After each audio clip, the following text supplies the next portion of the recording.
Ce soir, 2 matchs relevés, mais d'abord un invité qui ne craint pas de travailler fort dans les coins. Musicien, chanteur à la retraite, dit-il, comédien, jeune réalisateur. C'est un gars engagé socialement. Il est l'âme du show Le Refuge depuis 14 ans. 2 spectacles seront d'ailleurs présentés cette année, le mercredi et jeudi 10 et 11 novembre au Métropolis. Il est de l'avis de plusieurs trop.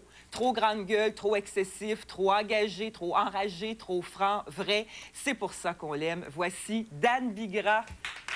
Bonsoir. Alors, Dan Bigra, êtes-vous plus engagé ou plus enragé? Bien, l'un va avec l'autre, il me semble. Oui. L'engagement. Puis vouloir essayer de changer des affaires que tu supportes pas, il faut être un peu fâché dans la vie. C'est pas gratuit, tout ça. Contre quoi êtes-vous en colère ces temps-ci? Ces temps-ci, ben là, il y a une couple de meurtriers qui dévastent la planète, pour commencer, un petit détail, puis qui vont repasser aux élections, ça a l'air. Vous pensez? Oui, je crois. C'est un grand malheur, puis c'est un grand danger pour la planète, mais je crois que ça va repasser. Dan Bigra, si vous étiez un sport, est-ce que ce serait nécessairement un sport extrême? Oui, peut-être comme le mariage. Le mariage, un sport extrême. Quoi, on vous en a parlé dernièrement, c'est quoi? Non, je sais pas. Tu cherches un sport extrême oui, pour illustrer oui. ma pensée. Qu'est-ce que vous avez trouvé dans la pratique du sport? Comment vous appelez ça? C'est pas la lutte, le sport que vous pratiquez sur lequel vous avez tourné? Le terme marketing, c'est combat extrême. En fait, c'est une compétition d'arts martiaux mixtes, où tous les arts martiaux sont en compétition les uns contre les autres. Qu'est-ce que vous avez trouvé là-dedans et dans le sport en général que vous n'avez jamais trouvé ni dans la défense, chose que vous avez pratiquée il y a quelques années, ni sur la scène?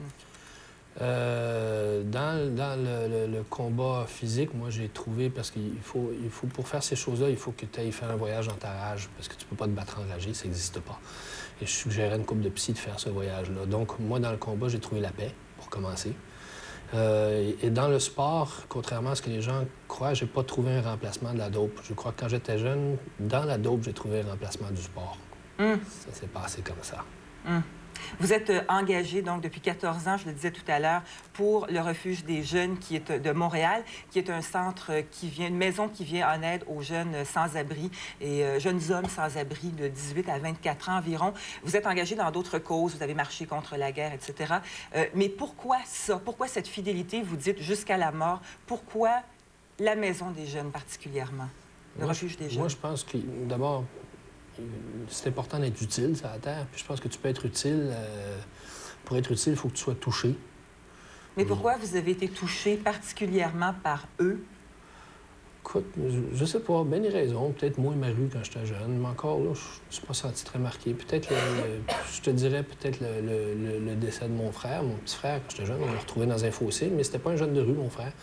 Je peux te sortir un paquet de plugs comme ça, mais je crois que c'est de batailler contre l'injustice de l'exclusion, puis le regard de quelqu'un qui pense qu'il est bien, qu'il est un bon, puis qui a le droit d'en exclure d'autres qui ont besoin d'aide en plus, qui sont dans une marde sérieuse. Ils ont besoin d'un regard humain, puis ils ont l'inverse. Ça, j'ai mal supporté ça très jeune. Je le supporte encore très mal à 46 ans.